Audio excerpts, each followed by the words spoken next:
Hello everyone. Just came back from a little holiday. So this is not a normal video. Thought I'd do a Q&A. Just came back from Sardinia. Ella was there the week before to shoot a documentary about heritage clothing and traditional dress from Sardinia and Romania, where her family is from. So I had a little holiday, so that's where we were this week. Been pointing today. My brother is here and a friend. We just finished the wall, but the work that we did today worked on the solar panels as well. I'll add that in next week's video. So I did a post, see what people's questions were. I do a Q&A once in a while, but it's been a while, so let's see.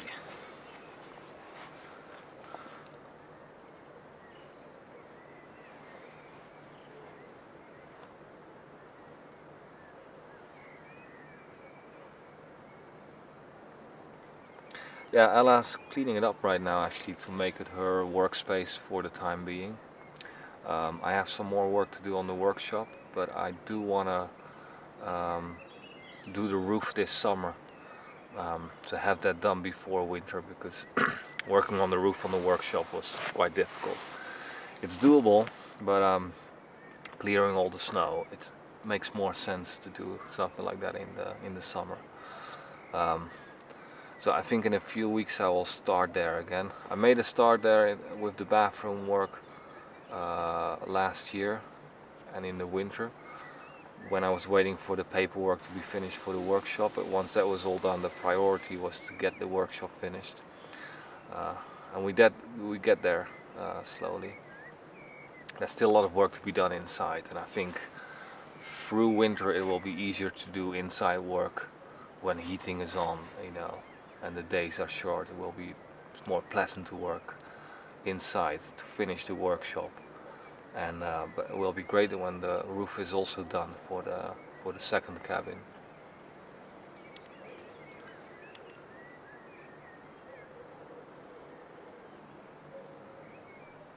Yeah, it works great actually. We were fully relying on the water tank behind the stove in the winter.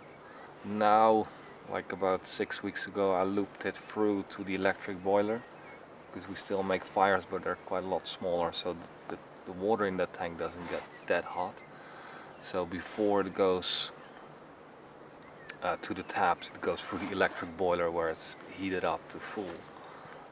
And it works really well. But most of the winter, I think until late March, we were using that water tank.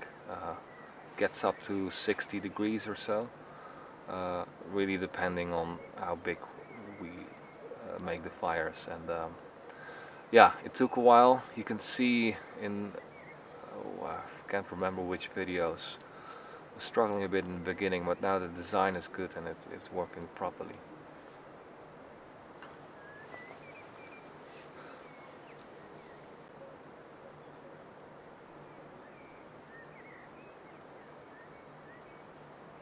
It was not approved by planning permission, so I couldn't put it in there. It's classified as a garage, basically. So yeah, it's fine. There's enough light coming in through the front doors, which are quite big if you open those up fully, and the other two little windows and the one in the back. It's light enough, but obviously your workshop needs a lot of light, so there's going to be lights everywhere above the work tables. So I'll be working on that in the coming weeks. I think I shared a design some time ago, like an early rendering of the inside of the workshop. As I mentioned earlier, there's going to be like a sort of working station in the center where I do most of the work, with a workbench, table saw, and an outfeed table. And all around it there will be workbenches as well, and storage, all on one level. I don't think higher cabinets. Things will be hanging on the walls as well that I would need on a day-to-day basis, and things that are nice to store on the wall, like hand tools, for example. But yeah, more designs and plans I will share later, and I think the interior work of the workshop, which is still a lot of work if I'm gonna make cabinetry all myself, this is probably a nice winter project to do.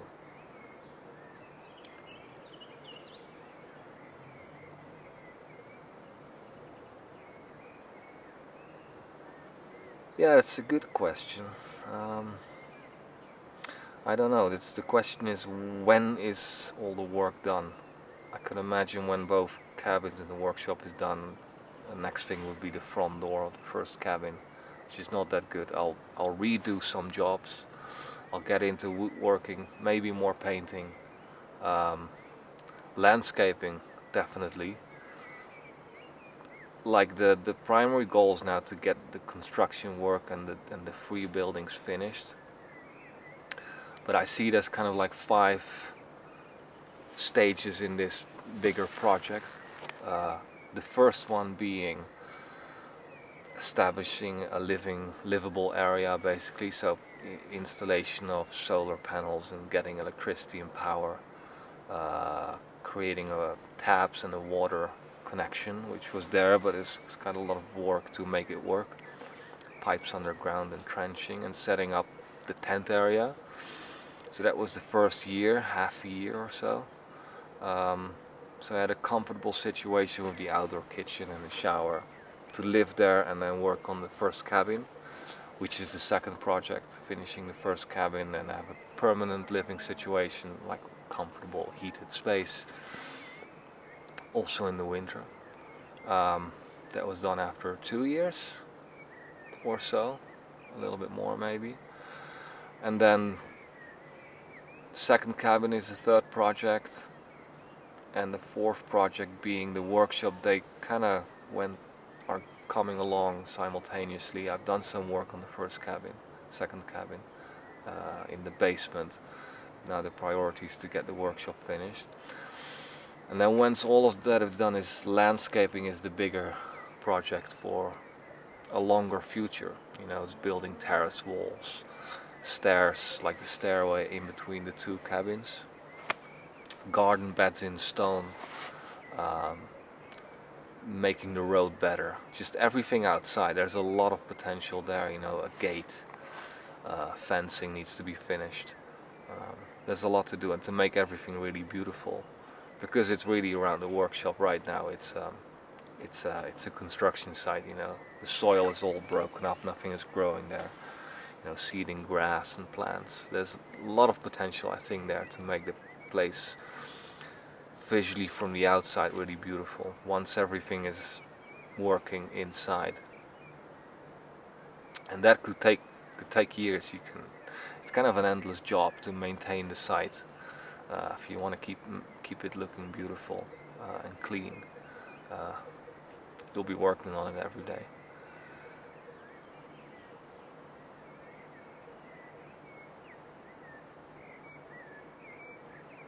Yeah, a pond. So it's part of that 5th stage, basically. A pond could be beautiful there. Yeah, it's in the works. I mean, I need to spend some time designing that, but it's really for later. I think it would be really beautiful in the gardening area there, like in front of the greenhouse, terracing with garden beds, and a pond could be part of that. Maybe a duck pond. Well, it's gonna be very dirty. Ducks could be part of the animal corner as well. They need some water, probably. Yeah, it's far in the future.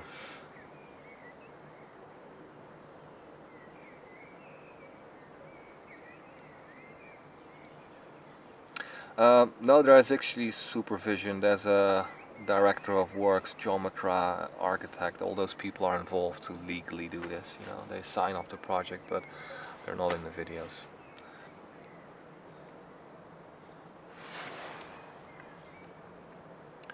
Well, I don't know. Depends. What was I doing when I was 20 years old? I was studying graphic design in Eindhoven, in the south of the Netherlands.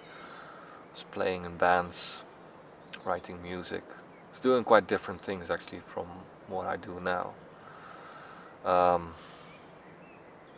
yeah, I was just on this. You just choose an education, and you could just. But you don't know if that's gonna be your life. But that was the goal, to become a graphic designer.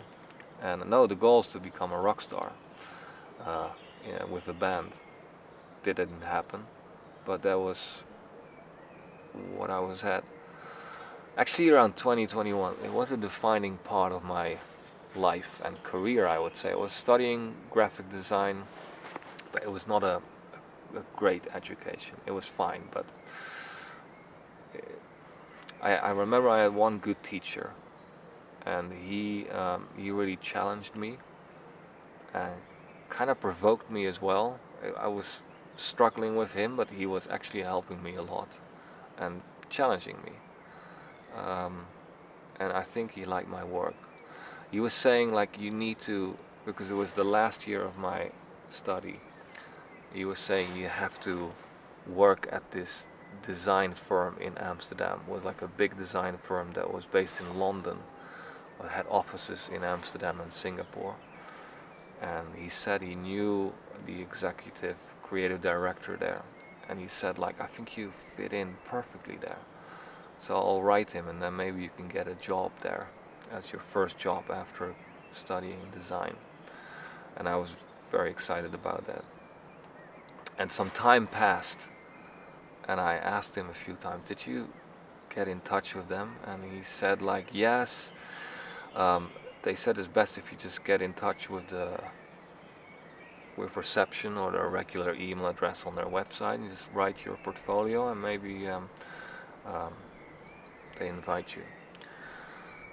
So I did that actually. It was pretty random, if you are at the start of your career, you might have a dream where you could work, and then yeah, you might have a benchmark which is quite high up there. Because most of my peers that were finishing, they would go to a local design agency in the south of the Netherlands, start there, and climb up the ladder, and then perhaps end up at a bigger firm. So, but I tried it anyway, trusting that he would put in a good word for me. And I showed my portfolio there to a creative director, and eventually they offered me a sort of internship, 2 months contract where I worked in the summer there, and it went really well. And then they offered me a more longer term contract. It was very scary. It was all speaking English. My English was very bad at the time. I was 21. But I asked about this teacher um, if he did actually some work, and they just didn't know him at all, which is funny. So he was kind of bluffing. He was just pushing me in a direction. Okay, Martijn should go there. On my own, I would never have done that. But I'm glad it turned out like that, because it was the best first job I could ever have in Amsterdam, and just as a start as a graphic design career. So I'm very happy with that. But it's a funny story that they didn't know him at all.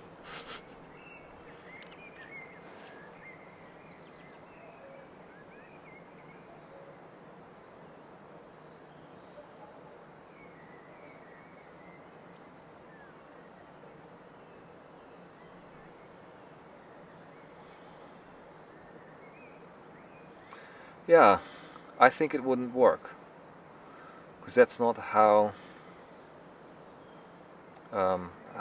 video works. Cinema is it's a sequence of images and sound design and a choice of how long you show something and what you show, what comes first and what comes after. I mean, if I could sit here for half an hour and enjoy my time here, but I wouldn't just look at the view for that period in time. You just start looking, and then your eyes go to something else, and then you see a little insect somewhere, and you look at that, and then feel something on your hand, and you scratch your hand, and you figure out that your hands are dry, and your thoughts go there. And I think it goes all over the place, and that's because you are here in this space where there's a lot going on other than just one camera shot. I think it's much more. You feel the wind and the temperature, you smell things. You can look all around you. You have this 360 view. There's a few houses over there. There's a very deep crevice here and these beautiful trees. So just one shot doesn't work. I think the videos are like a long shot works. My videos are quite slow. Some shots are 20 seconds, 30 seconds sometimes, but something needs to happen. If there would be like a farmer with cows coming by through the valley, and I can have a shot of that, that could take quite a while. It's nice to look at that, but something needs to happen. A close-up of a flower, you can look at that for 5 to 10 seconds and then it gets really boring. It needs to jump onto something else. And that's how videos work, I think. It's really storytelling, and it needs to have a certain rhythm. It can be a lot faster, but then it's still, every shot has a different length. So yeah, no, I think that doesn't work.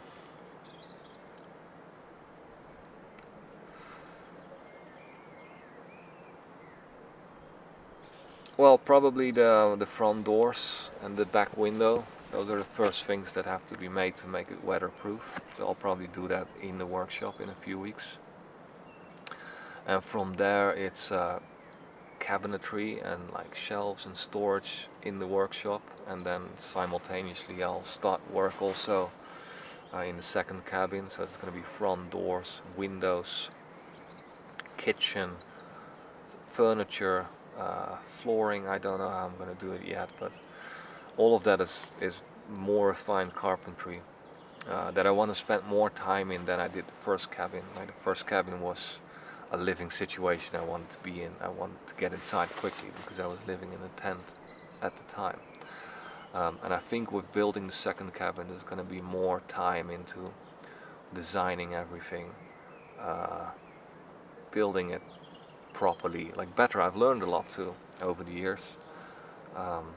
Wood carving perhaps includes some of that, and yeah, I'm really looking forward to that. And the workshop is just going to be an amazing place to do these kind of works in a more professional way, just a higher level than I could achieve before working at the workbench outside, outdoors, where it is right now.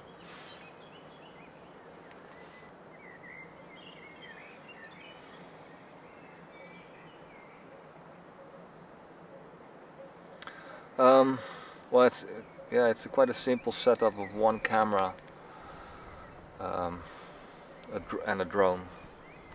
I have more cameras, but I only use one. It's just because one they break sometimes, so I have to have another one ready. But the great thing of this kind of work is if you are a creative person, or you make things, there's always this struggle to decide for yourself when is something finished. With a painting it's like that, with drawing, but with any work in making, it's like, when is it good enough? And that's a personal choice. For me it's quite straightforward. It's finished when it's Sunday. Video need to be uploaded and then it's ready. So I really enjoy being in this cycle of every week making a video. I try to do it as best as possible, and it's really just life through my eyes. I start on Monday. All the videos are chronological. I start the work, and depending on the weather I film what I experience, what I see.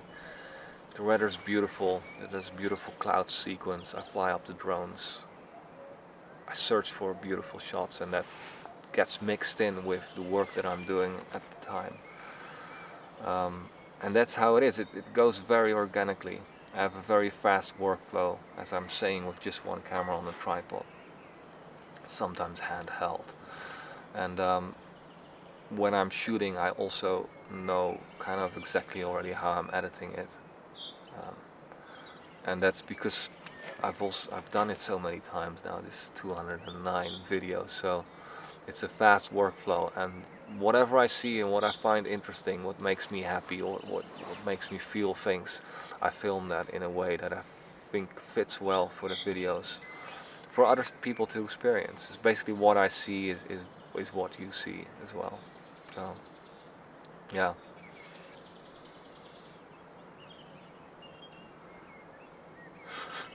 Yeah, I had a collision last year, a while ago already, on the highway. It was a lot of traffic and quite hectic at the time, and someone was standing still with their car on the road, and I didn't see them on time, and I bumped into them. Nobody got hurt. It's just the car got wrecked a bit on the side, so I still have to replace those parts. And but yeah, you know, it's always a rough drive here, so that's why I'm holding back and repairing it. It gets scratches all the time here in the forest.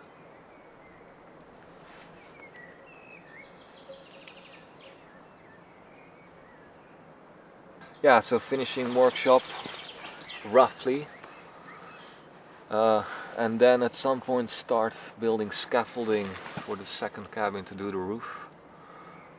That scaffolding is going to be very much in the way of where we are living, so that's best to do the roof in the summer, at the end of the summer, and then before first snow falls, that's all done and the scaffolding can go away. That project takes a long time if it's done in winter with short daylight and just cleaning snow every time, like last winter. It's not a good idea. It was fine at the time, I mean, uh, but so that's next, and then I come back to the workshop probably in autumn, working on the inside more. I'm gonna build a wood stove in there and a chimney pipe so I can keep it warm, and when the days are very short, coming winter, I can work inside and be comfortable. Um, so yeah, workshop, second cabin, and then in a year or so, second cabin is gonna be. No, it's not gonna be finished. I think it's gonna take another 2 years to get things really finished up. But we'll see. I don't plan these things much ahead, but I just wanna get the roof done. And but the first coming weeks is solar panels finishing, and then do the floor of the workshop, and then probably the doors. It just needs to be weatherproof before I jump onto the roof.